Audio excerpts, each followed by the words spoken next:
Hello, boys and girls. We are going to do a lot of fun things today. So I brought my puppet because one of the words that we have is this word here for this week. And we're going to do all these sounds in the word. So the puppet's here to help me, right? So we start with the S, and we know the sound of S is S, and then A says ah, and at the end is a P. Listen again. S, ah, P. App. Sap.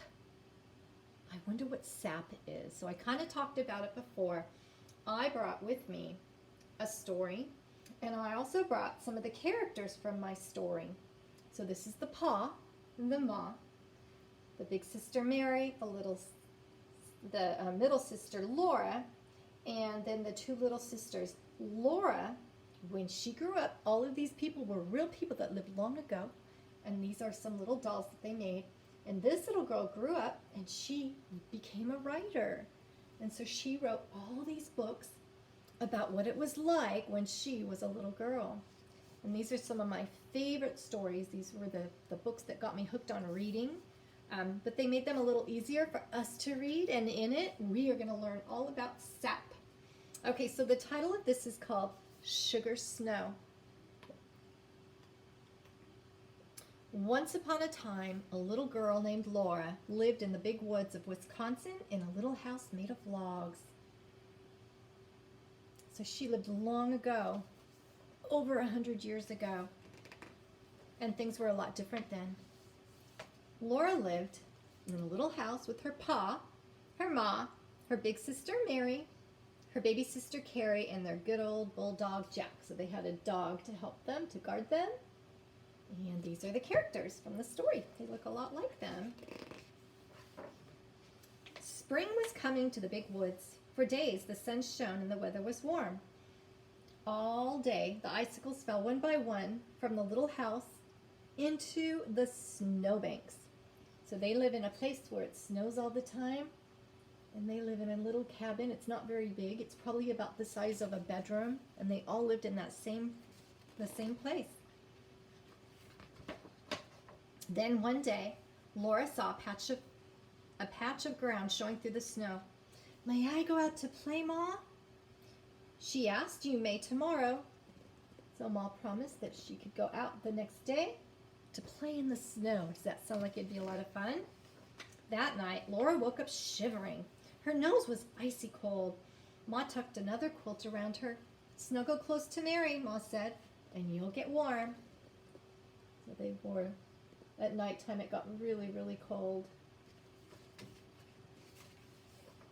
In the morning, Laura looked out the window, and the ground was covered with soft, thick snow. Pa came in, stomping the soft snow off his boots. "It's a sugar snow," he said. So here's a good picture of what it might look like inside of the cabin. The illustrations were done with just a drawing.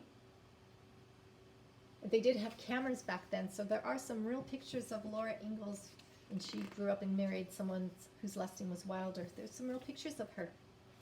Laura quickly tasted a snowflake from Pa's sleeve, but it didn't taste like sugar at all. "Why is it sugar snow, Pa?" she asked. Pa said he would explain tonight after he came home from Grandpa's. So in real life,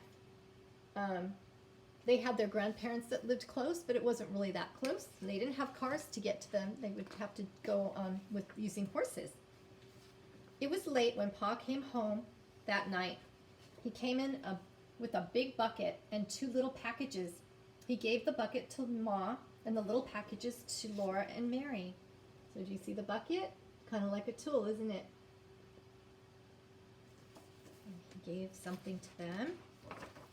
The bucket was full of dark brown maple syrup. When Laura opened her little package, she found a little hard brown cake with beautiful crinkled edges. Laura bit it off one little crinkle at a time. "It's maple syrup. It's maple sugar," Pa said. So that's like a little brown thing. It's kind of hard, and it's maple sugar. Supper was ready, and Laura and Mary laid their little maple apple cakes by their plates while they ate the maple syrup on their bread. So they put maple syrup on their bread.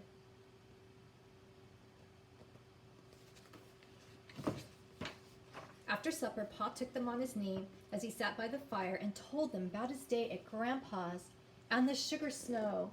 So he's going to talk about his day, and I hope you're doing that with your parents. Tell them all about your day.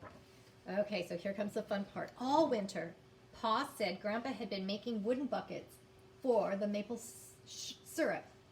When the first warm weather came, he took the buckets out into the woods and put each one by a maple tree. Then he drilled a small hole in the tree so that the sap could run out.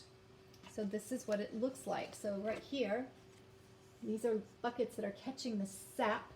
The sap inside of a tree is the sticky stuff. If you've ever climbed a tree, or sometimes you might touch a tree and your hands get really sticky, that's the sap. The sap is kind of like what runs through the tree. And so this right here, coming out of this tree, they put like a little handle right on the tree, and out of that is going to come maple syrup. How many of you like putting maple syrup on your pancakes? That's where it comes from. After all the buckets were full, he boiled all the sap, and that's the syrup, right, in a big iron kettle until it turned into maple syrup. Then he cooled some of that sweet syrup into cakes of hard brown maple sugar. So that's how they did it. That looks like a whole lot of work. Is that why it's called sugar snow? Because Grandpa made sugar?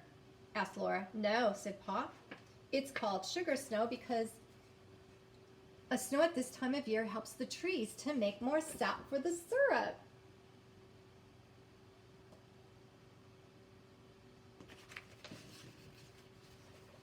Then it was time for bed. By the time Laura and Mary had washed their sticky fingers and were snug in beds, Pa and his fiddle were both singing them off to sleep. Well, there he is with his fiddle. They didn't have a television back then, or iPads, or cell phones, or anything like that. It was long ago. It was a lot different back then. So that is my story. I'm going to show you what maple syrup is. So this is maple syrup, and it comes right out of a tree. But they have to do a lot of things to it before that goes into this bottle. We have to make it really hot, like that big bucket, just like in the story. Okay, so attach